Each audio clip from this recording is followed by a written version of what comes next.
donc La Roche-sur-Yon le 9 mars 2026.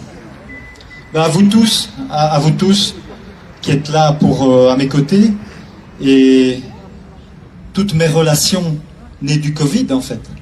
Et donc c'est un peu le bright side of life, donc c'est le côté brillant de la vie qui nous dit que même dans les épreuves, il y a toujours un côté brillant, c'est que vous soyez tous à mes côtés et à me porter sur vos épaules. Et il y a certains événements dans une vie qu'on ne prévoit pas, que jamais on n'aurait pu imaginer vivre.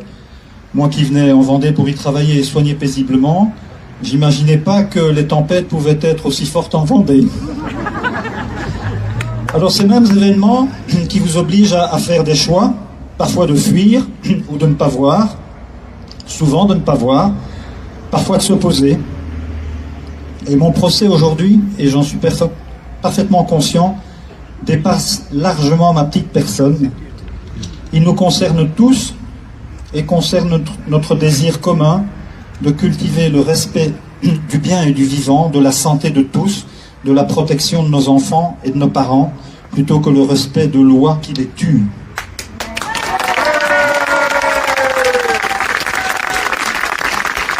Un grand merci à vous d'être là. Il était sous la grêle peut-être. Mais lui, il était sous les coups de fusil là. Et c'est très très éprouvant de passer là-dedans. Parce que là-dedans, c'est une sorte de gigantesque théâtre. Et tout est faux. Tout est faux. On ne parle qu'à côté de la question. On tire toujours à côté de la cible.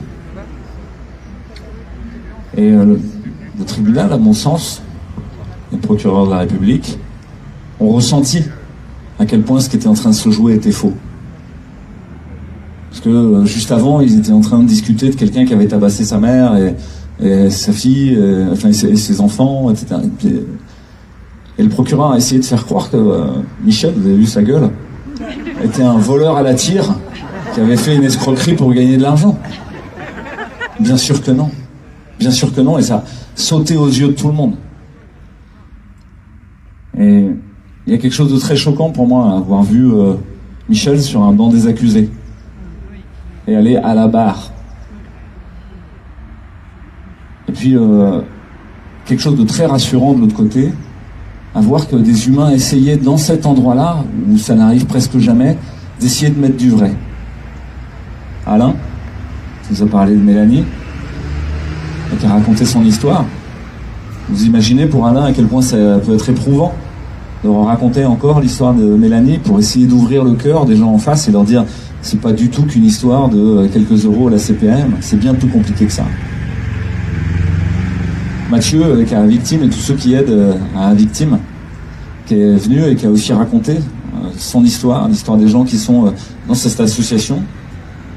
Et puis la chose bouleversante de voir tous ces humains qui aident, ces associations qui se sont créées à victimes, Solid Éclat, ces médecins qui ont accompagné, qui sont autour, qui essayent d'aider à déclarer les événements indésirables.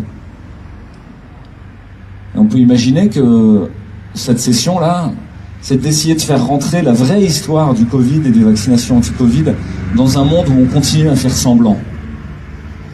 Et là, derrière sa toge, derrière sa robe, tout le monde continue à faire semblant. Tout le monde continue à dire ah, il faut taper sur les doigts dessus qui n'a pas respecté la loi du 5 août 2021. Mais quand même, quand on essaye de sonder les cœurs, quand on est dans l'Assemblée comme moi et qu'on essaye de regarder avec son intuition, on se dit ils sont gênés aux entournures. Ils sont gênés quelque part.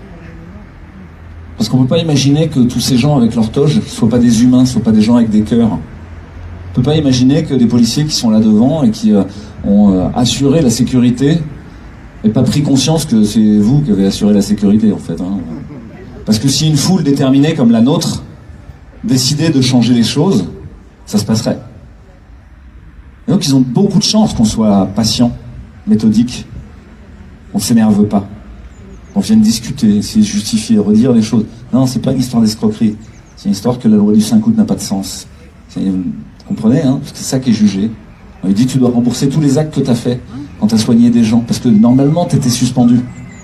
Attendez, il n'a jamais reçu d'arrêté de suspension. Il n'y a jamais eu de jugement sur le fait qu'il devait être suspendu, etc. Donc même le droit lui-même s'entrechoque, il y a quelque chose d'incohérent.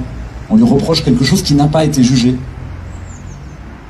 Et puis à la fois on lui reproche, mais on dit dans le reste de la loi, il faut continuer les soins. Il ne faut pas abandonner sa patientèle. Il faut, dans une période épidémique, rester présent. Ah, il n'y a que 2 ORL à Fontenay-le-Comte pour 100 000 habitants, c'est ça? Ouais. Et on voudrait se débarrasser d'un, quoi. Le meilleur des deux. C'est toi qui l'as dit. Donc, la décision doit être mûrie. Ça aussi, c'est peut-être une chance qu'ils ne se retirent pas tout de suite pour délibérer, pour dire là, brutalement, on va infliger ce que requiert le procureur. Parce que le procureur, il requiert, je ne sais plus combien, 50 000 €, un an avec sursis et 5 ans d'inéligibilité, 5 ans d'impossibilité d'exercer. Je crois que c'est ça les peines qui ont été requises par la procureure de la République. Et le fait qu'ils se retirent et qu'ils ont mis ça au 11 mai, ça veut dire qu'on a un autre rendez-vous. Il va falloir faire la fête. Hein. Ouais. Et là, laisser retomber la pression, serrer Michel dans ses bras, serrer tous ceux qui ont besoin d'empathie et d'affection, montrer que on est des frères et sœurs humains qui se serrent les coudes quand il y en a un qui va pas bien, et puis que cette justice-là, quoi qu'elle tranche, ça changera rien à la réalité de ce qui s'est passé. La réalité de ce qui s'est passé, c'est que Michel procureur a sauvé la vie d'un certain nombre de personnes. Merci à vous. Et encore 1000 fois merci à vous tous. Vraiment, merci beaucoup. Merci beaucoup.